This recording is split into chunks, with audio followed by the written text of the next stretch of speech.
Hello, good morning, and welcome to Glasgow Rangers Nation with me, your host, Owen James, the channel that brings you all your latest Rangers news. Now, we're going to move away from Watergate. We're going to move away from scooching anybody. We're going to move away from that, well, sort of a little bit away from that lot from across the city. I will mention them. But we're going to talk finances. We're going to talk money worries. We're going to talk financial concerns until the takeover. Now, I think once the takeover happens, and I think it will happen, there will continue to be financial concerns around the football club in terms of paying the bills. Now, Rangers recently took a loan from the Macquarie Bank. Many people kind of trying to surmise what was the reason for that loan. Why was the club taking out another loan after it had said in John Bennett's time that it would not be taking out any further loans?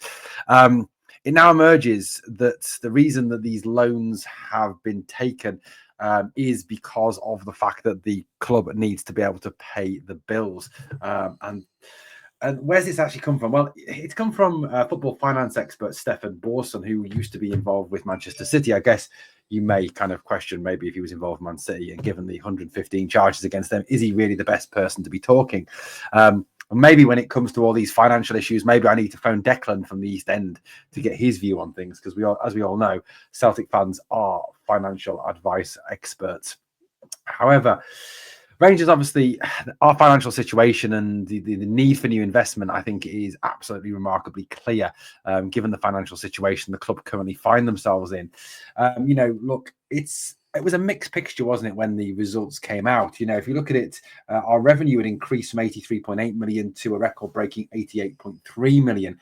However, net losses surged by 4.1 million to 17.2 million. So Rangers had obviously needed to look for ways to actually support the club and to obviously pay forward the debt and keep the club running. Now, Rangers obviously on the 12th of March received a 5.3 million pound cash injection from a share issue. Then the Rangers owners, the present owners of the club, injected some 3.6 million into the club. Adding to that as well, the loan that was taken from the Macquarie Bank. These were all put in place to pay forward the debt and to keep the club running. Certainly not good news for Rangers. Now, football finance expert Stefan Borson has stated that he believes that this will need to continue until the takeover takes place, that the club are not 100% financially sustainable at this present moment in time. Now, we know that hopefully the takeover by 49ers Enterprises and Andrew Kavanagh is progressing well. The deal has pretty much been agreed in principle. Due diligence is taking place. The paperwork is being put in place, and things are moving forward despite that lot from across the city and certain allies they have amongst the media trying to create trouble. Now, the club is looking to, obviously, the new owners, Kavanagh and Marathe, are looking to secure a 51% stake and control the majority of the shares of the football club. And actually put the club back on a sound financial footing. This need for a new ownership is badly needed after this latest cash injection, because this is massively, massively unsustainable. There is literally no way that the club can continue to sustain a situation where we are relying on handouts and loans to continue as a football club. This is, not a good thing at all. Now, once we get the check from, once we get the check from the Europa League, obviously that money will help. And I talked to you the other day about making just over 11 million. That's without, obviously, that is without the situation surrounding, obviously, gate receipts, TV revenues, etc. That is just purely money from UEFA. Look, at the end of the day, like I said, it is not the best way to be. We do not need a situation realistically where we are, relying on owners to pay debts. We are relying on loans from banks. We are relying on putting out share issues to continue as a club. Certainly after the debacle of 2012, we no longer want to ever be back in that position. So this takeover is absolutely necessary. I think the need for these new investors, external revenue streams, in terms of accessing those revenue streams, which the 49ers are very good at. There is a real need within the club to now do that. And this latest sort of financial worry seem to kind of really reinstate and really concrete the need for that new investment from Marathe, 49ers Enterprises, and obviously Andrew Kavanagh, the health insurance tycoon from America. Look, Stephen Borson, like I said, is a guy who understands the football finance world. He is someone, like I said, who's worked with Manchester City. He's someone who gets it. He knows what he's talking about when it comes to these financial situations. So when someone like him speaks, it's interesting to get his take on on Rangers. I certainly am no financial genius. I'm certainly not a financial expert like those across the city. I'm not a financial advisor or an accountant like those from across the city. I'm just a mere fan media guy at a retail manager.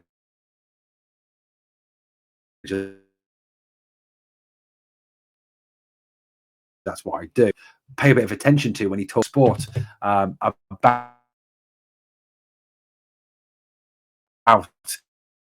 the situation. And I think it's interesting that he identifies similarities in Rangers and Manchester. There are a number of similarities between Rangers and Manchester United in terms of where we are as clubs, where we are in terms of being of financial situations. It's just obviously they have a hell of a lot more money than we have, and have access to, did have a lot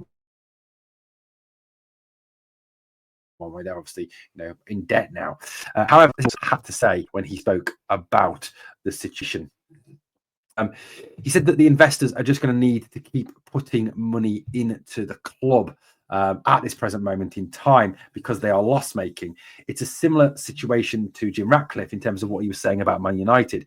If you're constantly burning cash and losing money, then of course, to pay the bills, somebody has got to put some cash in to give you the working capital to be able to pay the wages and everything else. So it's just going to keep going and going. If you've got no money and you're loss making, then you're going to see either equity come in, debt, or some form of quasi equity or debt. It's just the way it works. There is no option. So that's just the way it is. It doesn't signify anything, but it shows the need for change of something. Otherwise, every year, you're just going to need millions and millions of pounds to come in. As it happens, things like the quarterfinals of the Europa League over 2 legs, that's going to pay some bills. When they get the check from UEFA, if they can get to a semi-final, it's going to pay some more bills. If they can get to the final, that's going to pay some more bills, and so on and so on. But even those things aren't free because it's not cheap to take 40 players to Turkey for a round of 16 game. Yes, you get your prize money from winning the tie, but it's not like it's cost-free. There's a cost in this stuff. It's not pure profit, and there is a cost. Also, if you think about it from a cash flow perspective, if they have to pay that up front, the hotels, the flights are real. These are real costs that have to be paid, and they don't get the money for 2 months. So they've got to get this working capital. These are the realities of managing cash. If you're a loss-making club, you need cash to be put in at the top to pay the bills. So, he's very much saying that at this moment in time, the club need the board members, the present board, and obviously, other investors to keep putting money in for the club to move forward. And this is certainly not something that is sustainable and not something that we want as Rangers fans to continue. It also puts us in a position where, competing with that lot across the city, long term is exceptionally difficult. Yes, I know we've beaten them twice, but over a season when you need a good squad full of good, talented players, paying for those players becomes a concern if you haven't got that work at all. Is going to debt. You can't afford to. So certainly at this moment in time, it really does flag up the need for this takeover, to go through sooner rather than later, unless unless we're going to face this situation. We are constantly asking investors.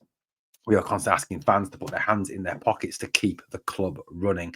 It's not good. You've got to kind of question how we've got ourselves into this financial position. You look at a series of obviously mistakes around stadium building, around capital building projects, around signings, around sacking of managers, around contracts. there's a whole series of reasons why the club have put themselves in this position.